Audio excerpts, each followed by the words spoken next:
नमस्कार मंडळी, मी हाय सावित्रीबाई फुले. ऐकलं का? आमच्या वेळेस अशा सोयी सुविधा नव्हत्या बरं. आम्ही शिक्षणासाठी लय कष्ट घेतले. वेळेस तुम्हाला लय सोयी सुविधा आहेत. टॅब हाय, मोबाईल हाय, टीव्ही हाय, कॅम्प्युटर हाय. आमच्या वेळेस असं नव्हतं बरं. फक्त पाटी आणि पेन्सिल. ते मुलींनो, चूल आणि मूल करत बसू नका. लय पुस्तकं शिका आणि मोठ्या व्हा. ऐकलं का? नमस्कार. अरे अरे कुठे जाताव? नदीला पूर आलाय, नको जाऊ.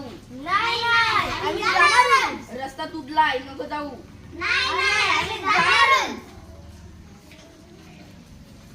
नमस्कार राम भाऊ. नमस्कार मास्तर.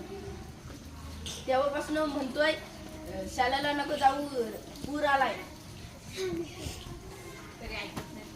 तरी ऐकत नाही. वा पोरांनो, एवढ्या कठीण परिस्थितीमध्ये तुम्ही शाळेत येता, मला हा ऐकून खूप आनंद झाला. असेच शिका. ये